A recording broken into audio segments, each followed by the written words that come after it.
സലീംകുമാറിന്റെ മരണശേഷം അദ്ദേഹത്തിന്റെ മൃതദേഹം അദ്ദേഹത്തിന്റെ വീട്ടിൽ പൊതുദർശനത്തിന് വേണ്ടി കൊണ്ടുവന്നപ്പോൾ ഈ ഓൺലൈൻ മീഡിയക്കാർ പ്രത്യേകിച്ച് യൂട്യൂബ് ചാനലുകാരെ കാട്ടിയ അതിക്രമങ്ങൾ പറയാതിരിക്കാൻ തരില്ല.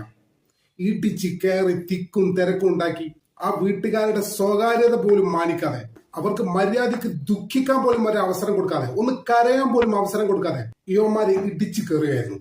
നിലവിലത്തെ കേരളത്തിലെ സാഹചര്യം അനുസരിച്ച് ഏറ്റവും കൂടുതൽ നിയന്ത്രണങ്ങൾ വേണ്ട ഒരു മേഖലയാണ് ഈ യൂട്യൂബ് ചാനലുകൾ. തീർച്ചയായിട്ടും വാർത്തകൾ എത്രയും പെട്ടെന്ന് ജനങ്ങളിൽ എത്തിക്കുന്നതിൽ ഇവർക്ക് വലിയ പങ്കുണ്ട്, അത് സത്യം തന്നെയാണ്. എന്നാൽ അതിന്റെ പേരിൽ മനുഷ്യന്റെ സ്വകാര്യതയും ദുഃഖത്തെയും ചവിട്ടി മെതിച്ചുകൊണ്ടുള്ള ഈ പ്രവണത ഉണ്ടല്ലോ, ഓരോ ദിവസം കഴിയും തോറും കൂടിക്കൂടി വരികയാണ്.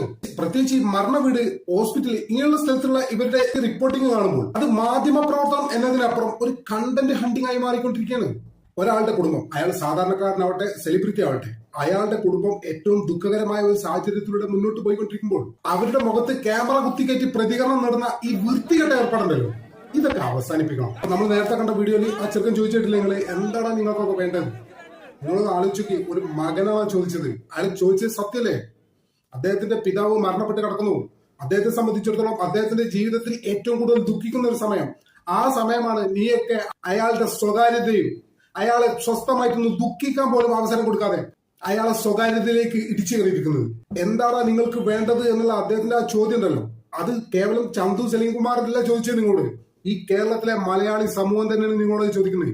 അത് മനസ്സിലാക്കണം. ഇതിന്റെ ഏറ്റവും വലിയൊരു പ്രശ്നം എന്താണ്, നിങ്ങൾ ഇവന്മാർക്കൊന്നും അക്കൗണ്ടബിലിറ്റി ഇല്ല എന്നതാണ്. ഒരു 10 വർഷം മുമ്പ് നിങ്ങളൊന്ന് സങ്കല്പിച്ചു, ആരാണ് ഒരു മാധ്യമ പ്രവർത്തകൻ എന്ന് പറഞ്ഞാൽ? അയാൾക്ക് സമൂഹത്തിൽ നിലയും വിലയും ഉണ്ടായിരുന്നു. അത് കേവലം മൈക്കും ക്യാമറയും പിടിച്ച് നടക്കുന്ന ഒരാളെ വിളിക്കുന്ന പേരല്ലായിരുന്നു മാധ്യമ പ്രവർത്തകൻ. നമ്മൾ കേട്ടിട്ടില്ലേ അങ്ങനെ പ്രശസ്തരായ ഒരുപാട് പേരെ?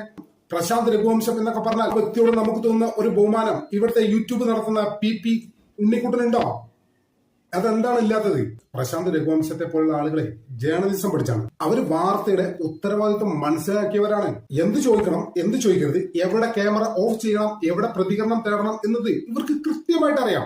അങ്ങനെയുള്ള ക്രെഡിബിലിറ്റി ഉള്ള ആളുകളായിരുന്നു നമ്മൾ മീഡിയക്കാർ എന്ന് വളരെ സ്നേഹപൂർവ്വം ബഹുമാനപൂർവ്വം ഒരു കാലത്ത് വിളിച്ചിരുന്നത്. ഒരു കാലത്ത് എന്ന് പറയുമ്പോൾ കേവലം 10 വർഷം മുൻപുള്ള ഒരു കാര്യമാണ് ഞാൻ പറയുന്നത്. ഇത്ര ആളുകൾ ഒരു അപകടമോ മരണമോ നടന്ന വീട്ടിൽ റിപ്പോർട്ടിങ്ങിന് പോകുമ്പോൾ ക്യാമറ ഓൺ ചെയ്യുന്നതിന് മുന്നേ അവിടെയുള്ള മനുഷ്യരുടെ ദുഃഖത്തെ കുറിച്ച് നല്ല ബോധവാന്മാരായിരുന്നു. അവരുടെ എക്സ്ക്ലൂസീവ് കണ്ടന്റിന് പോലും ഒരു മര്യാദ ഉണ്ടായിരുന്നു. പക്ഷെ ഇന്ന് നോക്ക്, ഇന്ന് എന്താ അവസ്ഥ? ഒരു 2000 രൂപയുടെ മൊബൈൽ ഫോണും ഒരു യൂട്യൂബ് ചാനൽ ഉണ്ടെങ്കിലും ഏത് അലവലാതിയും മാധ്യമ പ്രവർത്തകനാണ് നമ്മുടെ നാട്ടിൽ നിന്ന്. അതിന് ജേർണലിസം പഠിക്കണ്ട, വേറെ ഒന്നും പഠിക്കണ്ട.